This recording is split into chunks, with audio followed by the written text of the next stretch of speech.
Hey, Fae folk, welcome back. So, I recently, and by recently I do mean for like the past few months, have just been really fascinated by the concept of why different people are drawn to different doll brands, which I don't know if that sounds dumb, but I just think it's interesting the way that people think and the way that we're all presented with the same items, right? Like we are all seeing the same Barbies, the same Monster High dolls, the same Bratz dolls, and yet we all feel so differently about them. And I just think that's sort of fascinating. Hi, Miss Weiss. Apparently, she also thinks it's fascinating. So at the very least, my categories with me. But no, I just think that it's sort of an interesting thing how we can all perceive the same things but have such different reactions to it. And obviously there's a myriad of reasons why. Like there's just taste for one thing. Some people like a lot of pink and some people really despise pink, for example. So it's just a matter of taste. But I don't know. I just thought it would be interesting to try to pin down more reasons why people might be drawn to certain doll brands. This is like first inspired by those little musings in the back of my mind, but then also I'm so bad. I'm going to forget. I think the name of the channel is like Elfbot. I'm going to check really quick though cuz I really do want to be able to shout him out. Okay, yes, I was close. So it's Lyle from that Elfbot here on YouTube. I like randomly stumbled across this channel in like December of last year, I think it was, and now I'm absolutely obsessed. So if you happen to be watching this, shout out to you. I think you're so fun. But in one of his videos, he mentioned about how Monster High to him is not like a fashion based doll line. Like, yes, the fashions are important, but almost what's more important is the characters. And the fashion is there more to like support the characters rather than it being like a high fashion doll line, if that makes sense. And I don't know why that struck such a chord with me, but I was like, holy shit, that's so real. Like that is something that to me immediately became like, oh, so there are very obviously different types of collectors. If this is also obvious to anyone else, I don't know what to tell you. Like sometimes I miss really obvious shit, okay? But it was just such a moment of clarity of like, oh my god, that makes so much sense because people who really love like the most quality fashion possible and who are really into dolls as like ways to display little miniature fashion pieces, I can understand why Monster High might not be like the top brand for someone like that. And so that kind of kept the wheels spinning. And then just recently I made a video about how I feel like I can't get into Barbie, and I was sort of delving into my own feelings about Barbie and like the aspects of her that just don't work for me as a collector. And basically, all of this has been culminating. And so now I just want to talk about why I think that we like different doll brands. So, for this, we are going to be talking about four doll brands that are currently ongoing that are very, very popular. And I'm going to be making my guesses as far as why I think people are drawn to these brands. So, this is going to be like a nice, fun, positive video. I'm going to kind of be hyping them up a little bit, but this is also going to serve as a like part one to a small little series because I want to make my predictions here. I want to be like, oh, I think this is why we like Barbie. I think this is why we like Rainbow High. But then I'm going to turn it around to you guys. I'm going to be making community posts. And actually, as of like right now, if you're watching this video, if I've done my due diligence, there should be a community post asking about Barbie up on the channel right now. So if you want to participate, go check that out. But I thought it would be fun to do community posts and ask you guys, hey, why is it that you like these brands? And then I can make a dedicated video for each of the four brands and like discuss your answers about why you happen to love these brands more than other ones. I don't know. I just thought it would be fun and interesting to like talk about and sort of get some feedback. So hopefully that sounds fun to you guys as well, because including this video, that means that it would be a 5-part series, and it's really gonna suck if none of y'all want to watch a 5-part series. But we're not gonna worry about that right now. For right now, like I said, we're just focusing on my predictions, my sort of guesses as to why these doll brands might draw us collectors in, and we're going to be discussing Barbie, Monster High, Bratz, and Rainbow High. So let's dive on in. So first, we are going to be talking about Barbie to sort of make up for me again recently talking about why I personally am not super, super invested in Barbie. But like, obviously, Barbie is still extremely popular. And the first thing that I want to touch on is nostalgia. That is going to be a theme for several of the doll brands that we're discussing today. But it's hard to ignore the fact that Barbie has been around for decades at this point, which means that she just has such a back catalog of things, but that also means that so many of us from so many different age groups can connect to memories of Barbie when we were younger. You know, it's not like something like Rainbow High. I mean, God, I'm like quick mathing here. I would say probably most of us like watching the channel, because I'm assuming since this is a channel for adult doll collectors, most of you all are adults, are like getting close to adulthood, right? So, like for us, Rainbow High wouldn't necessarily feel nostalgic because it's not like we played with it when we were kids. You know what I'm saying? But Barbie, because she's been around for so long, it's something that so many of us can have such fond memories of when we were children or just younger in general. And so I think that is inherently something that we can't ignore with Barbie. Again, it is going to factor into a couple of the other brands that we're discussing today, but Barbie especially, I think just because she's been such a long running line, has a nostalgia factor that very few other dolls can really, really compare to. So we have to give her credit for that. I myself, again, like, despite the video that I just made, I do have nostalgia for Barbie as well. When I was younger, I had like a few Bratz things, but I remember my parents being like a little bit more reluctant to get the Bratz dolls versus the Barbie dolls. So I had a lot more Barbie dolls. I had a lot of the movie dolls. I watched the movies like, honestly, religiously, just over and over and over and over. I had the Swan Lake Castle. Like, I do have memories of Barbie when I was younger that I think do tie into me being at least like willing to follow along with her today. You know, maybe I'm not as enthused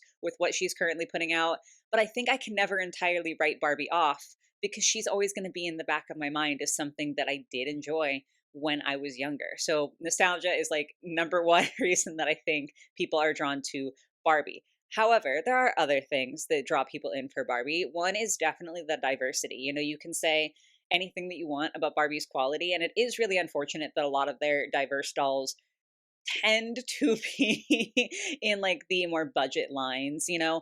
But even with that being said, Barbie has more diversity than I think any other like mass marketed doll line right now. You know, there's so much diversity in terms of skin tone and hair type and like body types too. I mean, obviously we have G3 Monster High now that also has different body types, but back in like the mid 2010s when Barbie introduced the petite and the curvy and the tall bodies, that was a huge, huge deal. And now we're seeing more representation for different disabilities too. I know we had like a blind Barbie, we've had a couple of Barbies with Down syndrome, we had the autism Barbie. We're not getting into the controversy with that. Like,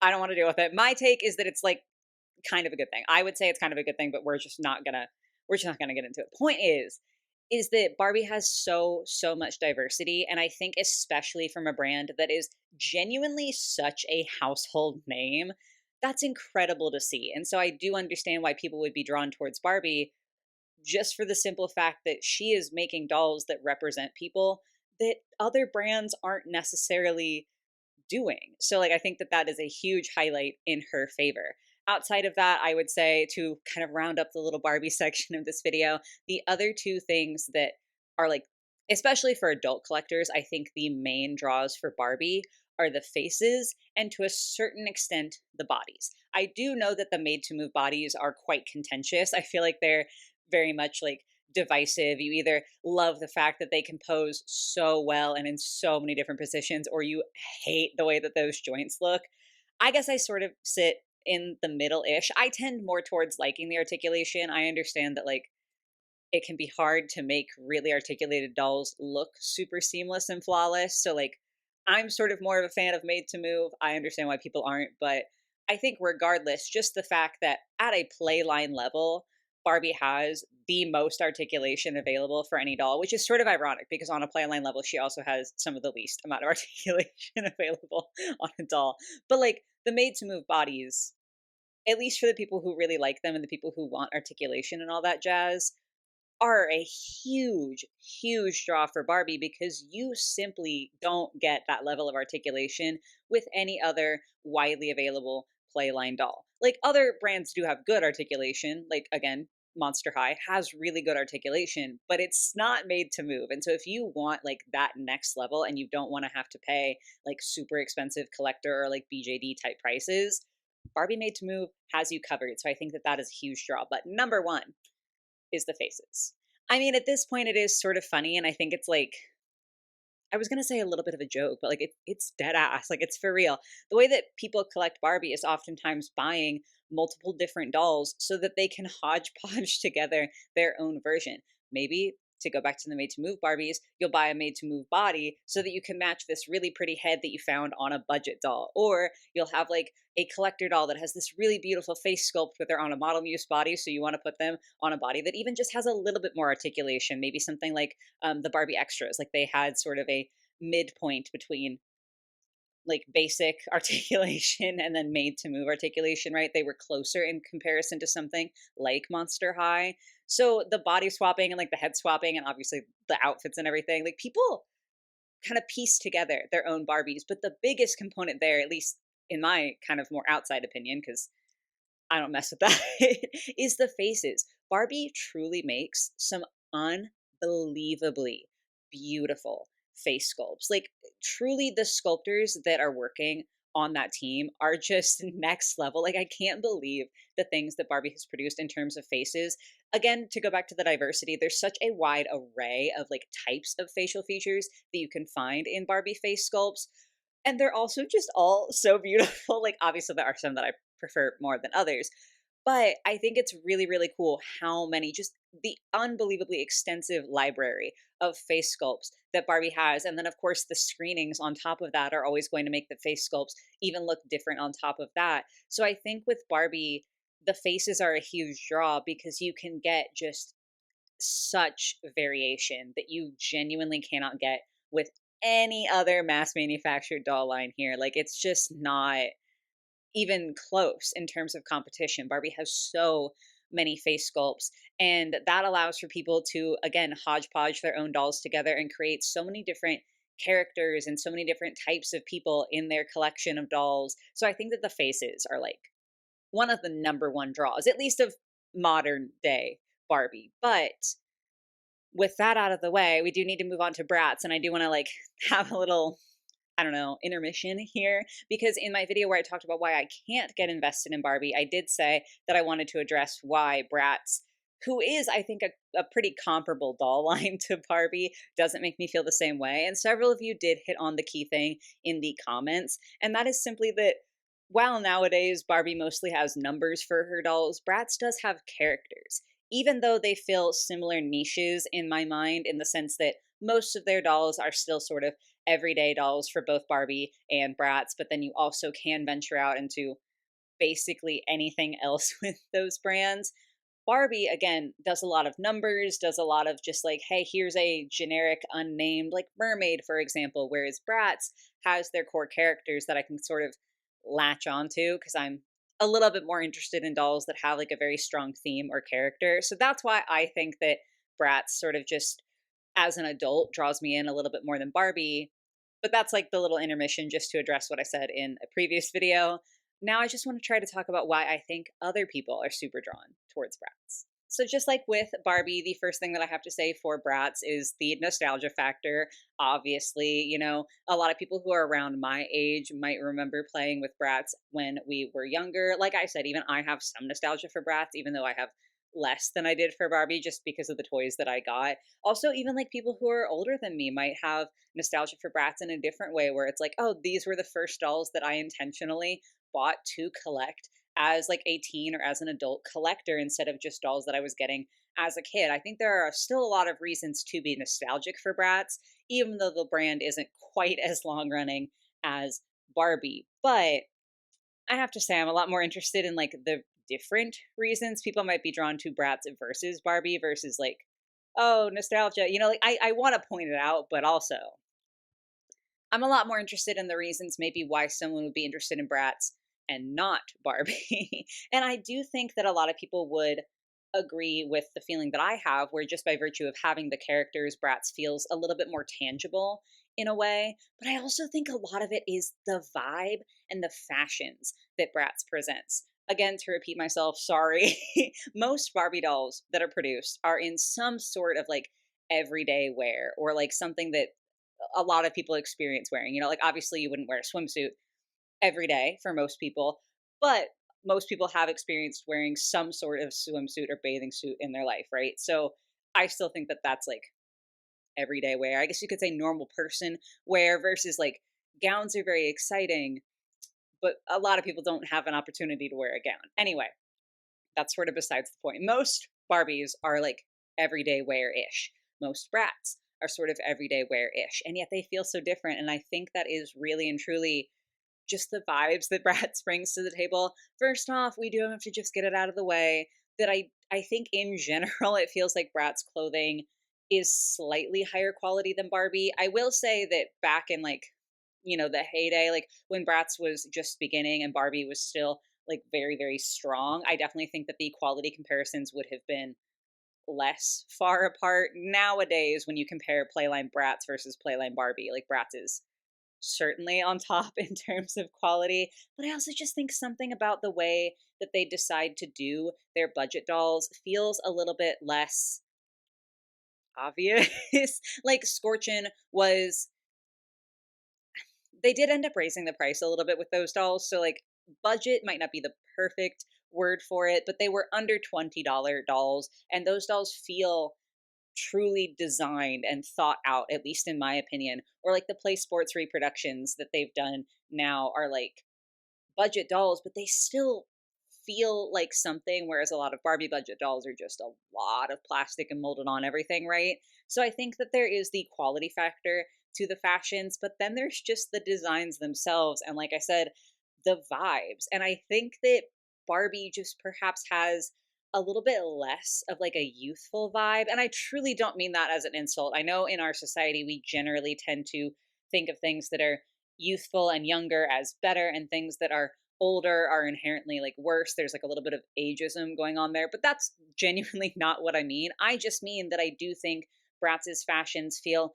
a little bit more connected to people who are younger and a little bit more on trend versus when Barbie is putting out like genuinely nice fashions and not just molded on stuff. It's not that they don't appeal to a younger audience. That's also not what I'm trying to say. But I do think that the clothing that they choose to do, like the Barbie Basics line, like the newer one, obviously, if you love or hate those clothes, that's fine. But they are just, they're fabric clothes. They have some design to them. They are a little bit more intentional than some other Barbies that we could use as an example. So I just think that that's like a solid example to be looking at. Those are, it's in the name, relatively basic. They're pieces that might verge like teetering a little bit more towards the mature line, but really could be worn by anybody. Whereas Bratz just feels inherently, again, just more connected to the youth. And again, I really want to highlight that that's not a bad thing. It's perfectly fine to have dolls that are in clothing that like feels, again, slightly more mature. And that's not even true for all of Barbie clothing. I'm just, broad brushstrokes here.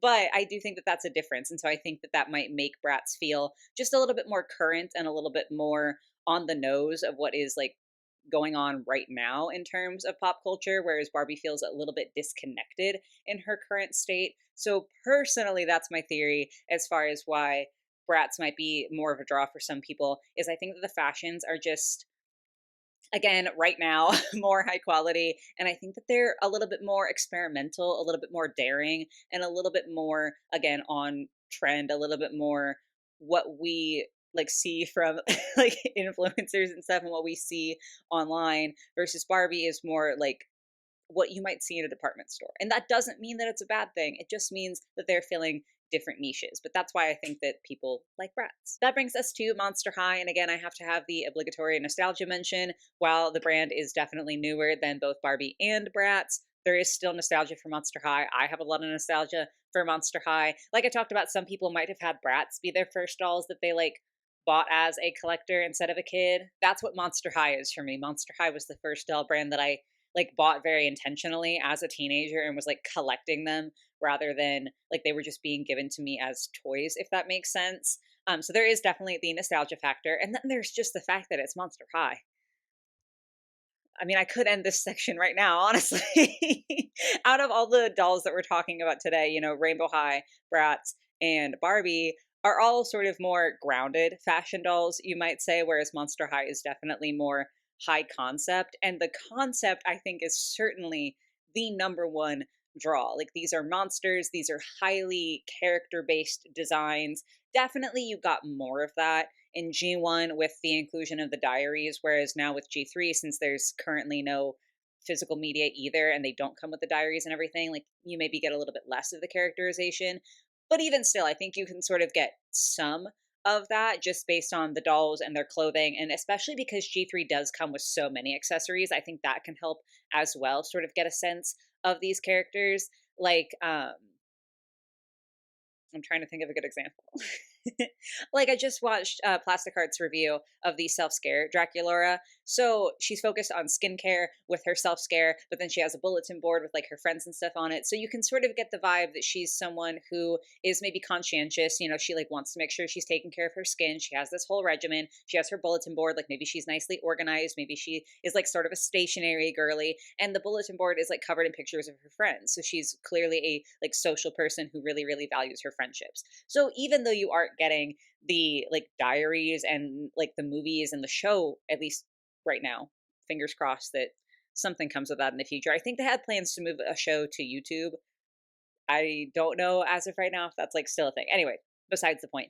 With the accessories, you can still get some sense of the character. And so I think that is absolutely Monster High's strong point. It's just the world is very interesting where these are all monsters instead of people. They're all descended from famous monsters that we like grow up hearing about, and they all have such strong characteristics. That's not to say that the fashion isn't also interesting and fun. And there is like a certain strangeness that you can get away with when it comes to Monster High fashion simply because they are monsters. And so they really truly don't have to be as grounded in reality as a different doll brand might be.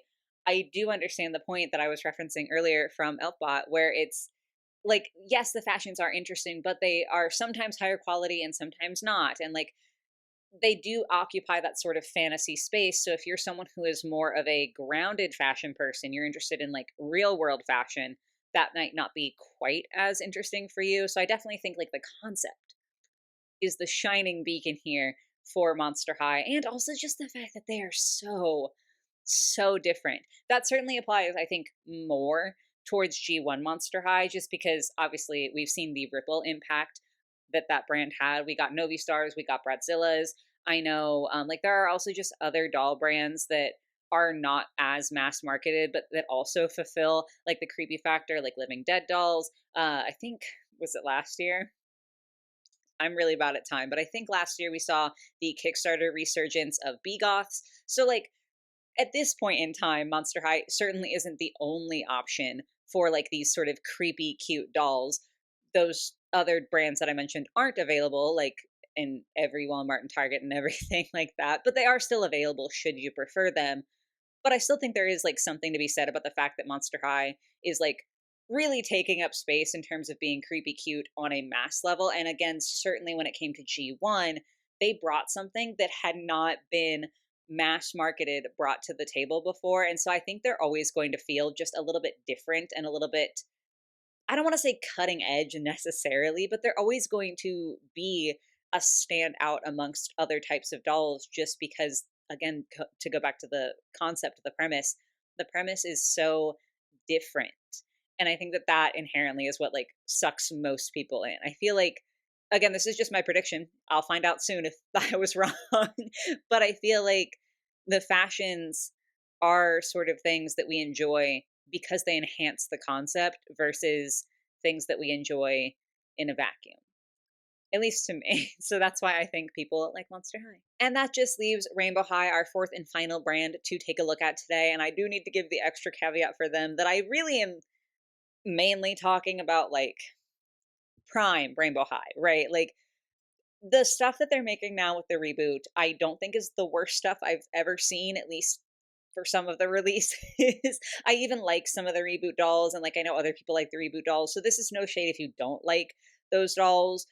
But I do feel as though Rainbow High is, I don't know, maybe sort of struggling to like find their place. They seem to be trying a bunch of different things, and some releases definitely feel a lot more aimed at a younger audience, and some releases feel a little bit more like they're trying to balance what they are now versus what they were before. So the current era of Rainbow High, I guess you could say, is just a little confused to me. So I think it's a little harder to pin down.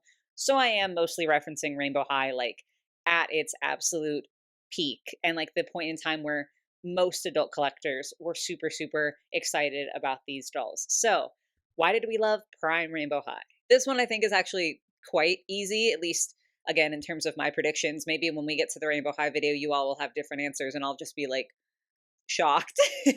But I think it has to just be the fashion and above all, the quality of the fashion. Like the pieces that we were getting from Rainbow High in its heyday were honestly insane pieces. Like I kind of can't believe that we got the pieces that we got from those dolls, that we used to get two outfits that were just insanely detailed. You'd have like all these pockets and belt loops and separate belts and jackets with like pockets on the jackets and lining to the jackets. And there was just so much detail in those dolls that that has to be immediately, that's like the number one thing that I think of that would draw people in. It's just the insane fashion and the insane amount of detail. Earlier in the video, I was sort of praising Bratz maybe a little bit over Barbie in that regard, saying that Bratz has, just generally speaking, I think, higher quality fashion and like sort of more details to their fashions. Rainbow High blows that shit out of the water. Rainbow High had so much detail that, like, honestly, if you weren't collecting at that time, it's sort of hard to explain just how crazy it was to be seeing that level of detail on these Playline dolls that like they retailed between 25 and like $50 at the high end when they were getting a little bit crazier there with some like the more special releases. They were unbelievable fashions. And so that's sort of the really only thing that I have to say with Rainbow High. And that sounds so bad. I mean, I guess you could maybe say the show. I think some people enjoyed the show. I hated it. So for me, I can't fathom that being a reason, but I guess you all will let me know soon if that's why you love Rainbow High. Sorry in advance if that's the case. But like that doesn't strike me as the number one thing. And like the dolls themselves, I think are kind of polarizing. Like they have such big heads with the inset eyes. A lot of people actually find the faces of Rainbow High quite unsettling, whereas other people like them. So that doesn't necessarily feel like the reason that people love them. It really truly feels like the fashions are the number one thing. But there is one secondary thing that I would like to bring up. And again, this definitely applies, I think, more towards earlier Rainbow High. Like, definitely as we went on, we got a lot more characters that played with multiple colors. But a lot of the early characters, especially, were perfectly monochromatic. It's Rainbow High. And there's just something about that that is insanely satisfying. Like, it just scratches and itch. It's just so fun to see a doll that is entirely decked out in red and then another one that's entirely orange. And you can go all the way down the rainbow and you can have this like beautiful rainbow of fashion dolls on your display. It's just satisfying. Like there's just something about it that I think is broadly appealing to people, that it's just like, oh, look at these colors, look how nicely they fit together, look how pretty this looks when you put them all in a row. So like I definitely think the fashions are the number one reason. I think that the like interest of the fashions, because they also were things that felt, I think, slightly more modern and not quite so basic as some things that Barbie makes. They definitely had a lot of really genuinely interesting fashion pieces and super high quality fashion pieces. And then when you add on that they're all in these like beautiful rainbow colors, especially because that way when you buy multiple dolls, you don't even have to arrange them in rainbow order for them to look pretty. Like you can just play off these different monochromatic dolls and like have them in these displays and just have it look so, so gorgeous. So I just think that that has to be something else too. I think that that's like a little almost subliminal thing where we might be drawn in by the fashions and then it's like, but also, ooh, pretty shiny, look how it's all one nice color and look how nice these all look in a row together. So that is why I think that we as adult collectors love Rainbow High.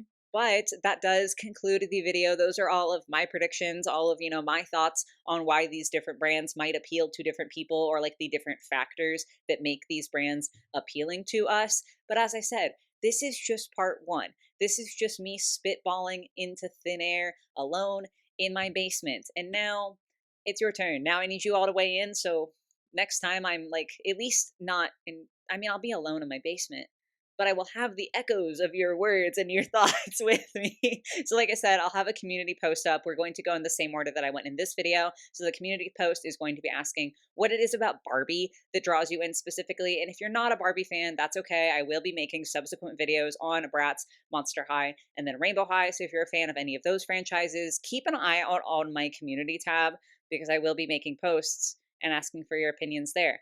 But that's going to be it for me for today, guys. I hope this was fun for you. I hope it was fun enough that you allow me to do the other 4 videos that I would like to make in this series. We shall see. But that's going to be it for me for today, guys. I do hope you have a lovely rest of your day, your night, or whatever it might be, and I will catch you in the next one. Bye, guys.